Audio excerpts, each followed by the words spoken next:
Student देखते हैं importance of nucleophilic substitution reactions. तो आप अल्काइल हैलाइड से इन रिएक्शंस के ज़रिए बहुत से यूज़फुल प्रोडक्ट्स बना सकते हैं। फॉर एग्जांपल, अगर आप अल्काइल हैलाइड में किसी भी अल्काइल हैलाइड में OH नेगेटिव आयन डाल दें, अब जो OH नेगेटिव आयन है वो इस शक्ल में एग्जिस्ट नहीं करता, लिहाजा आपको इसे एक्वस QH की शक्ल में लेना पड़ेगा। तो एक्वस QH जब आपने इसमें ऐड किया होगा क्या, यहाँ से OH इस ब्रोमाइड आयन को रिप्लेस कर देगा, ये लीविंग ग्रुप बन गया और ये OH यहाँ पे अटैच हो गया। ये कौन सा केमिकल बन गया? अल्कोहल। तो आप अल्काइल हैलाइड से अल्कोहल भी बना सकते हैं। सेकंड, अगर आप अल्काइल हैलाइड में आयोडाइड आयन ऐड कर दें किसी सॉल्ट की शक्ल में, सोडियम आयोडाइड या पोटाशियम आयोडाइड की शक्ल में, तो आयोडाइड आयन रिप्लेस करेगा ब्रोमाइड आयन को। यहाँ पे I नेगेटिव लग गया, अभी इसका नेगेटिव चार्ज ख़त्म हो गया क्योंकि अब इसने बॉन्ड बना लिया है, और जो Br था उसका बॉन्ड ख़त्म हुआ तो उस पर नेगेटिव आ गया। तो यहाँ पे आयोडाइड ने ब्रोमीन को रिप्लेस किया, ब्रोमाइड आयन बना दिया।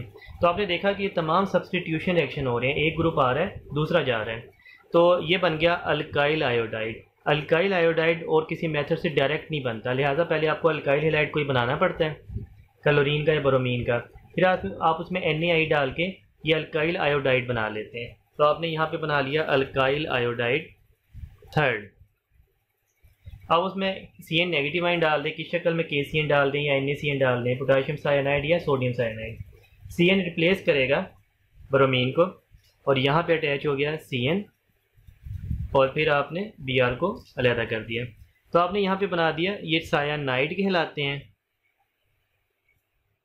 ये केमिकल कहलाएगा इथाइल सायानाइड, क्योंकि 2 कार्बन फिर Cn है, या इसे आप बोलेंगे 3 कार्बन को अगर आप इकट्ठा काउंट करें तो प्रोपेन नाइट्राइल।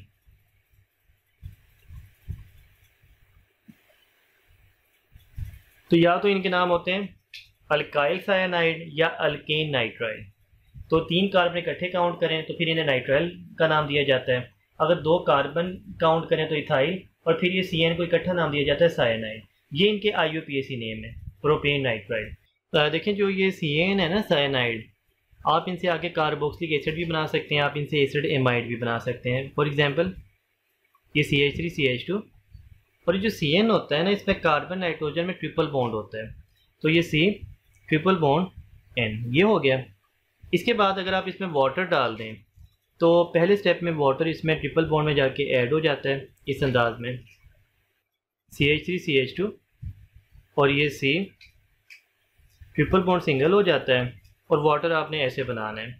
वाटर का ऑक्सीजन कार्बन के साथ अटैच होगा और वाटर का हाइड्रोजन नाइट्रोजन के साथ, ये बन गया एमाइड, इसे बोलते हैं एसिड एमाइड।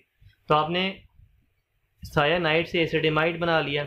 अगर आप इस एसिड एमाइड की फर्दर हाइड्रोलाइसिस करवा दें तो अब की वाटर ऐसे ब्रेक होगा और ये ग्रुप यहाँ से ब्रेक होगा, तो ये CH3CH2 C double bond O और वाटर का OH लग गया, कार्बोक्सिलिक एसिड बन गया ना, और ये जो NH2 था ये वाटर के H के साथ मिलकर NH3 बना देगा।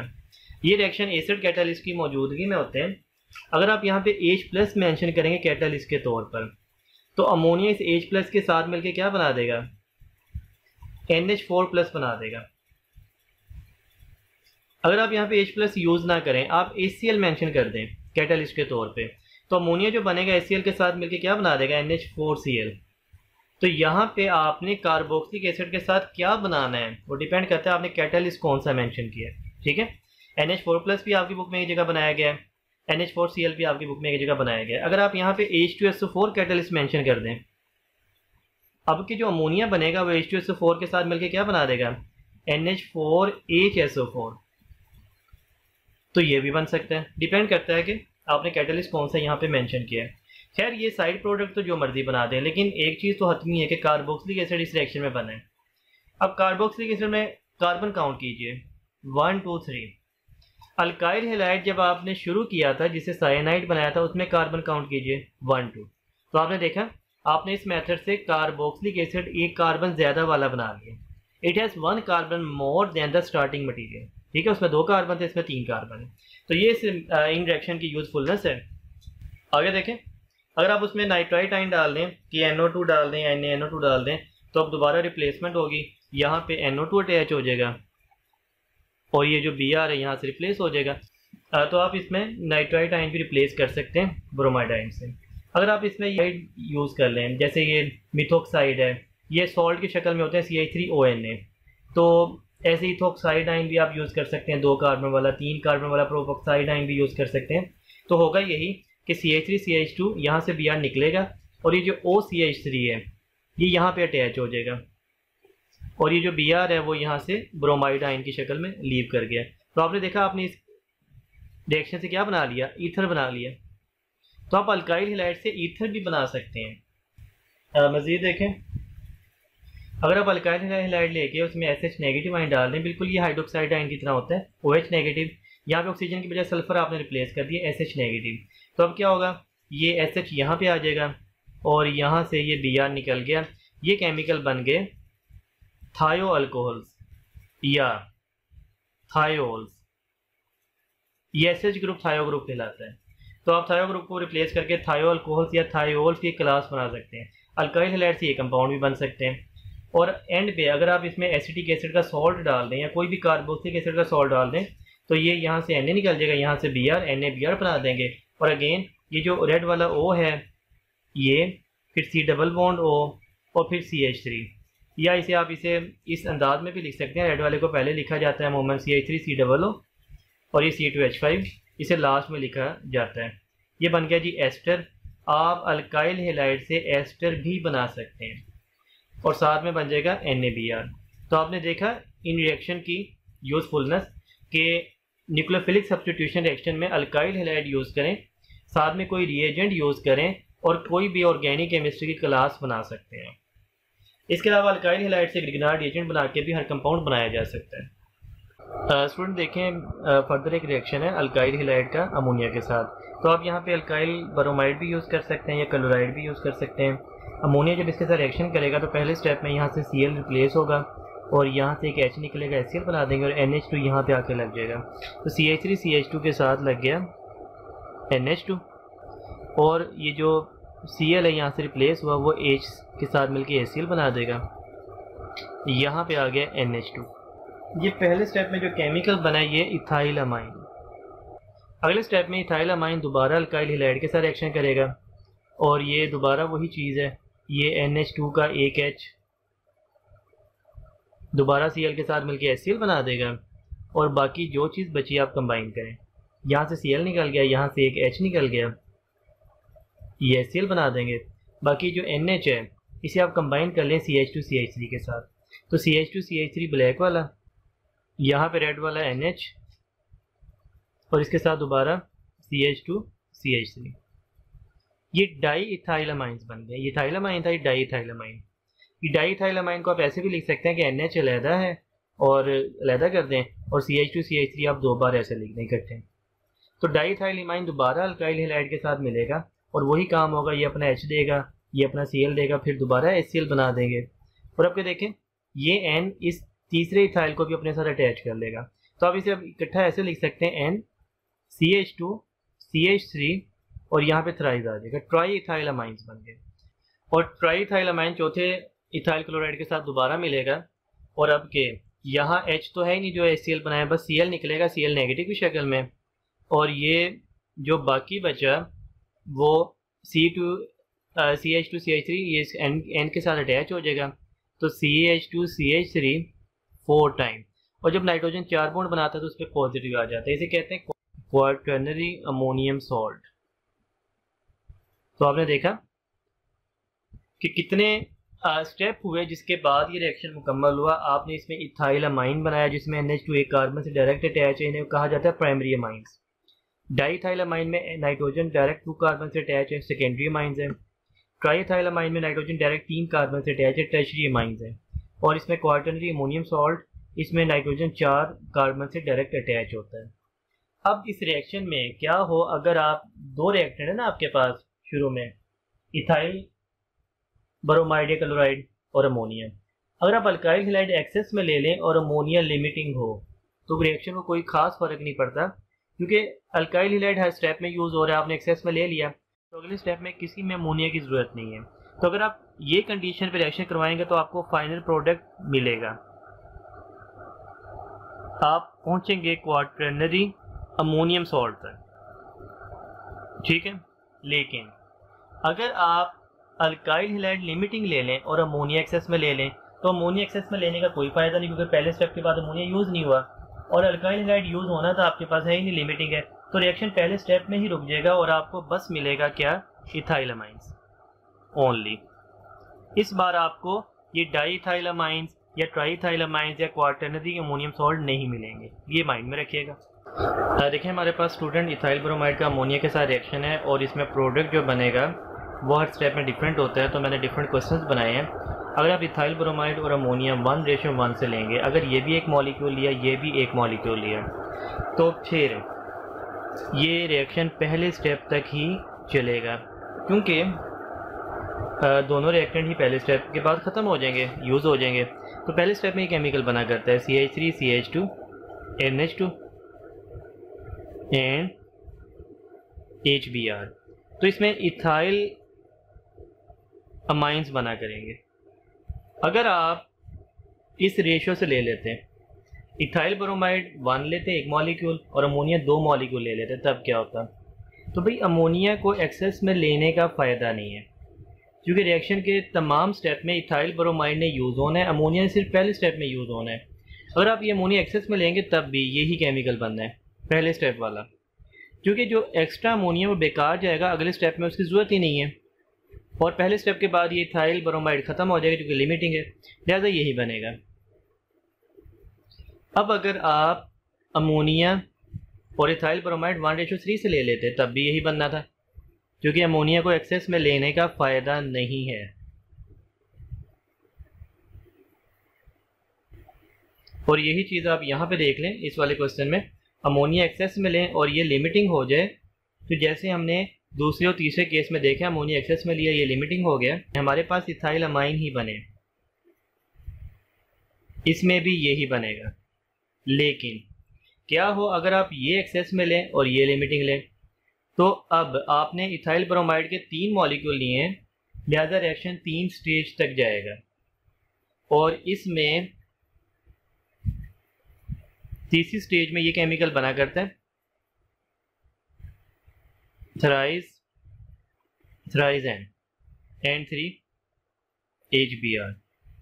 तो इस बार आपके ये केमिकल बनेगा ट्राईइथाइलामाइंस या टर्शरी अमाइंस।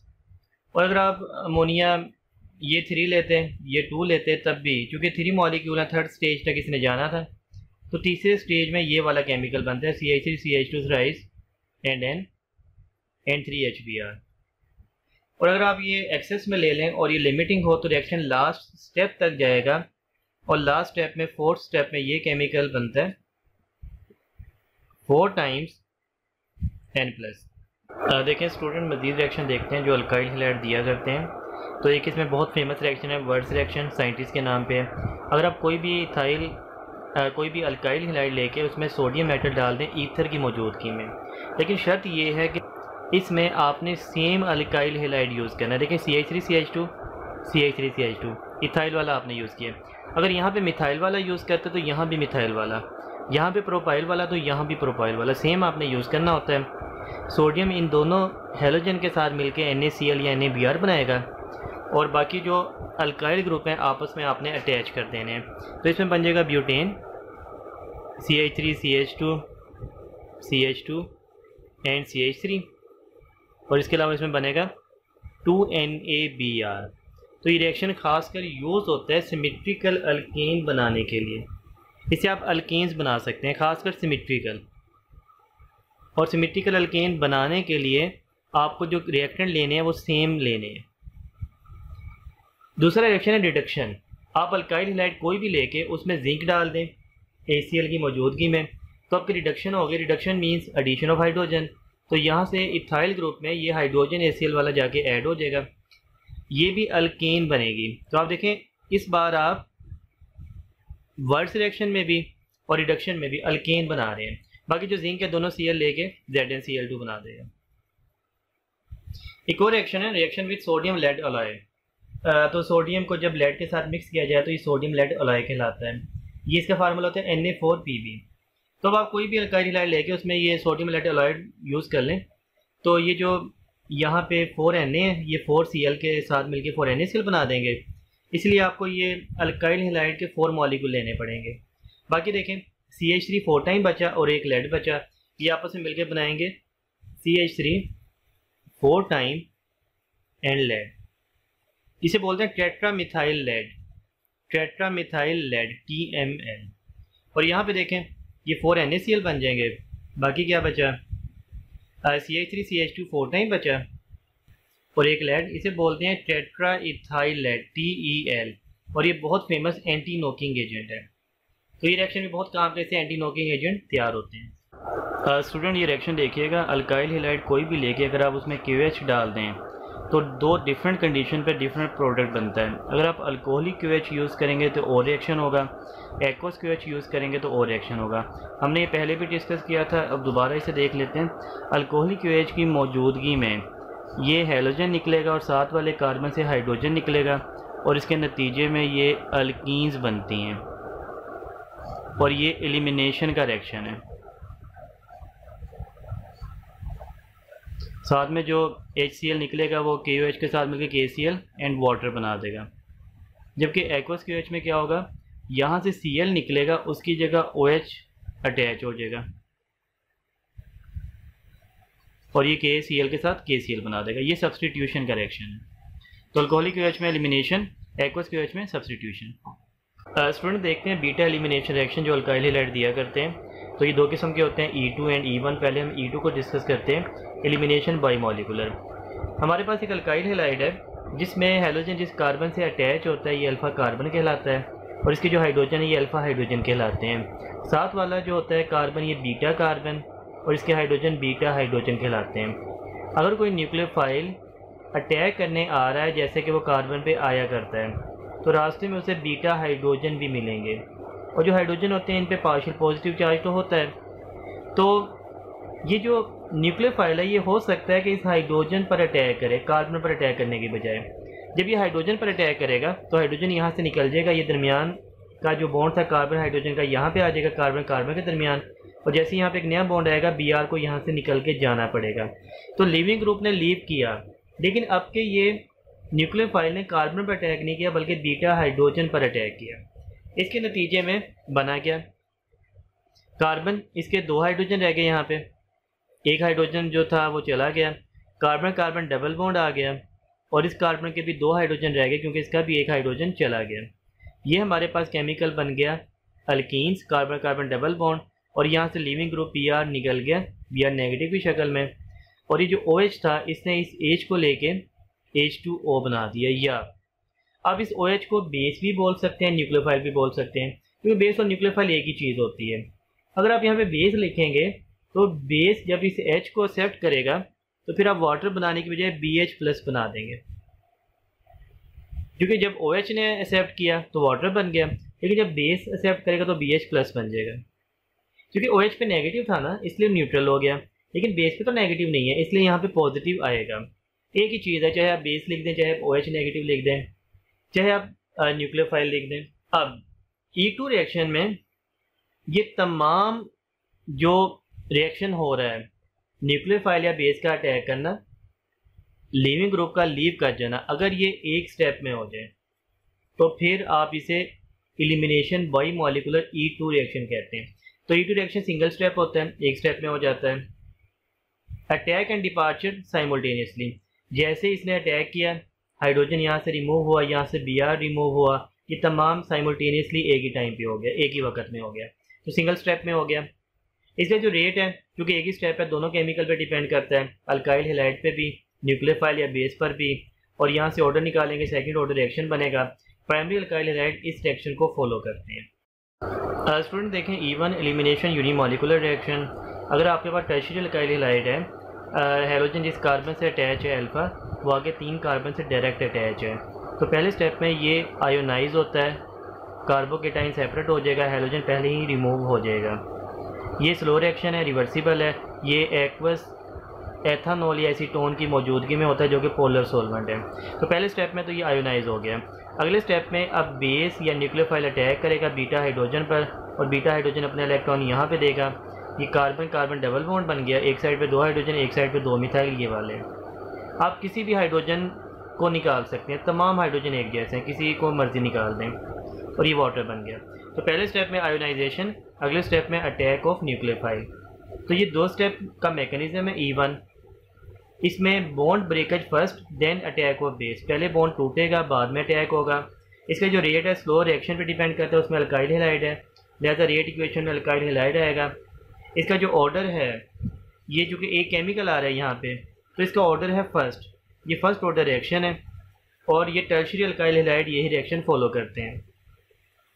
बाकी रही बात सेकेंडरी अल्काइल हैलाइड क्या फॉलो करते हैं, तो secondary alkyl halide E2 reaction भी फॉलो कर सकते हैं, E1 भी, जैसे वो SN2 और SN1 फॉलो कर रहे थे। अगर आप सोलवेंट लेंगे नॉन पोलर तो सेकेंडरी अल्काइल हैलाइड E2 या SN2 रिएक्शन फॉलो करते हैं, लेकिन अगर आप सोलवेंट लेंगे पोलर तो फिर वो E1 या SN1 रिएक्शन ही फॉलो करते हैं।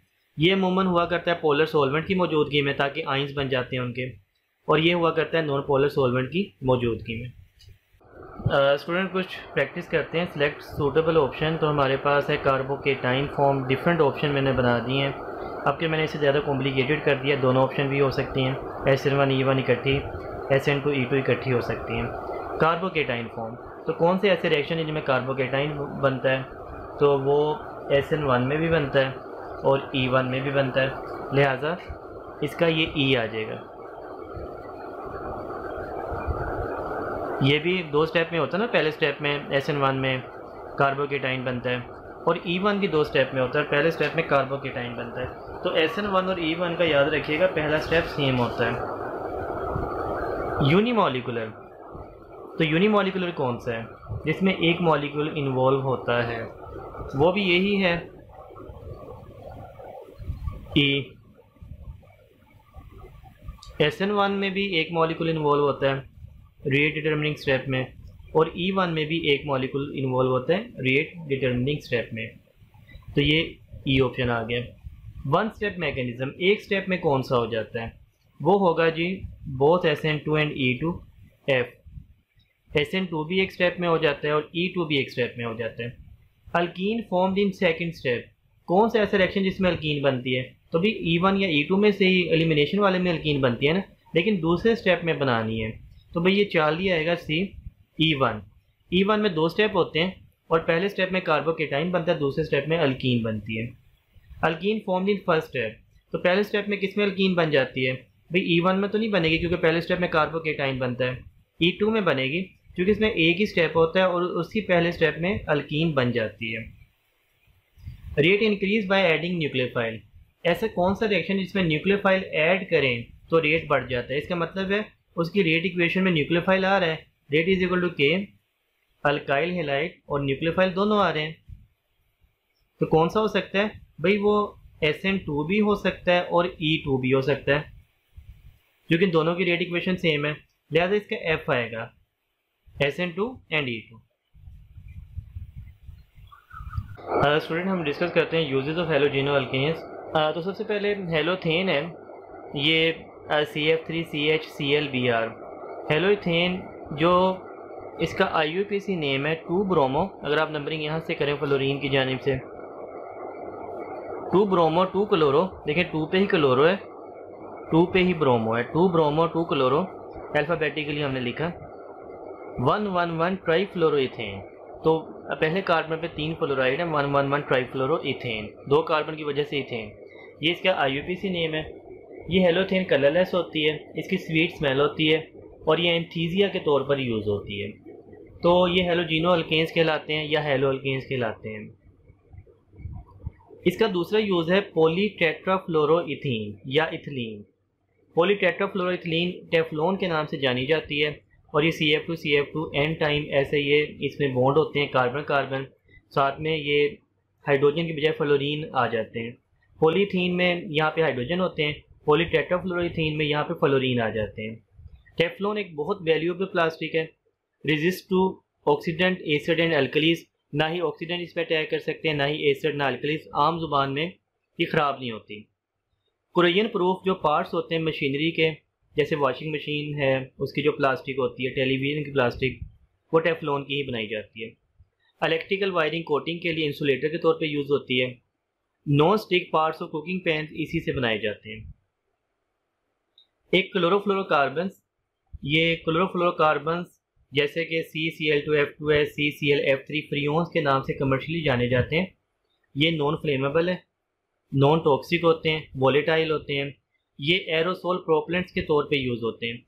एरोसोल कहा जाता है किसी भी लिक्विड को ड्रॉप्स की शक्ल में एयर में फेंक देना। तो आम जुबान में स्प्रे जो होता है, पेस्टिसाइड का स्प्रे या इंसेक्टिसाइड का जो स्प्रे होता है, वो एरोसोल कहलाता है। तो एरोसोल प्रोपेलेंट्स के तौर पे मतलब स्प्रे के तौर पर यूज़ होते हैं। रेफ्रिजरेंट गैस है, फ्रिज और एसी की जो गैस होती है वो यही होती है, क्लोरोफ्लोरोकार्बन्स। लेकिन इनका डिसएडवांटेज भी है कि ये ओजोन लेयर को डैमेज करती है। इसी तरह क्लोरोफॉर्म और कार्बन टेट्राक्लोराइड भी बहुत वैल्यूएबल केमिकल्स हैं।